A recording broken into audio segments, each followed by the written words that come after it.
അബ്ബാസിയുടെ തെരുവീതികളിലൂടെ രാത്രിയിൽ 4 ആളും കൂടെ എങ്ങോട്ടാണെന്നറിയോ? ഞങ്ങൾ ഈ ഡ്രസ്സ് തയ്ക്കാൻ കൊടുക്കാണ്ടായിരുന്നു ഓർക്കിഡ് ടൈലേഴ്സിൽ. അപ്പോൾ അത് തയ്ക്കാൻ കൊടുക്കാൻ പോയ വഴിക്ക് സേറ മോളുടെ ബർത്ത്ഡേ ആയിരുന്നു. അവൾക്കൊരു ഗിഫ്റ്റും വാങ്ങി. അപ്പോൾ കേക്ക് മുറിയൊക്കെ വേറൊരു റെസ്റ്റോറൻറ്റിലാണ് പറഞ്ഞേക്കണേ. അപ്പോൾ ഞങ്ങൾ ഗിഫ്റ്റ് വീട്ടിൽ വെച്ച് തന്നെ കൊടുത്ത്. അപ്പോൾ അത് കിട്ടിയ വഴി അവൾ അപ്പം തന്നെ അത് അഴിച്ചു നോക്കുക.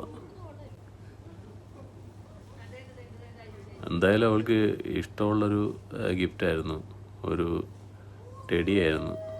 അത് ഭയങ്കര ഇഷ്ടമായി. അപ്പം അതിൻ്റെ കൂടെ ഒരു ബോയ് ഉണ്ടായിരുന്നു. അപ്പോൾ അതൊക്കെ എടുത്ത് അവൾ ഓൾറെഡി അവളുടെ റെഡിയായി നിൽക്കുമായിരുന്നു പുറത്ത് പോകാനായിട്ട്. അപ്പോൾ ആ ബോയൊക്കെ എടുത്ത് മാറ്റിയിട്ട് ഞങ്ങൾ അന്നേരം കൊണ്ടുവന്ന ബോയെല്ലാം വെച്ചു.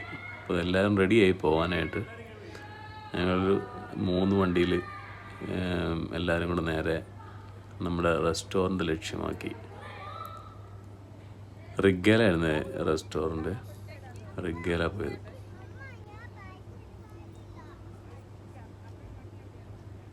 അങ്ങനെ എല്ലാവരും റെഡിയായിട്ട് ബിൽഡിങ്ങിന് വെളിയിലെത്തി പോകാൻ നിൽക്കുക. ഇതാണ് റെസ്റ്റോറൻറ്റ്, കോഴിക്കോടൻ സ്റ്റാർ എന്നും പറഞ്ഞുകൊണ്ട്. ഞാൻ ആദ്യമായിട്ട് അവിടെ പോകുന്നത്. അപ്പോൾ അവിടെ അപ്സ്റ്റെയറിൽ ഒരു ഏരിയ ഉണ്ട്. അപ്പോൾ അവിടെയാണ് ഇരുന്ന് കഴിക്കുന്ന പ്ലേസ് ഉള്ളത്. അവിടെ ഒരു സംഭവമൊക്കെ റെഡിയാക്കുന്നേ ഉള്ളൂ. അപ്പോൾ ഞങ്ങളോട് വെയിറ്റ് ചെയ്യാൻ പറഞ്ഞ്. അപ്പോൾ ഞങ്ങൾ കയറിയിട്ട് പതുക്കെ വീണ്ടും പുറത്തിറങ്ങിയെന്ന് എല്ലാവരും കൂടെ സംസാരിച്ച് അങ്ങനെ നിൽക്കുമായിരുന്നു.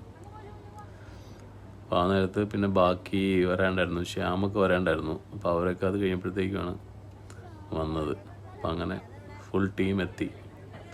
ഇനിയിപ്പോൾ ഞങ്ങൾ ഫുഡ് അടിക്കാൻ തുടങ്ങാൻ പോകും. ഫുഡ് അടിക്കും മുമ്പ് കേക്ക് കട്ടിങ് ഉണ്ടായിരിക്കും കേട്ടോ.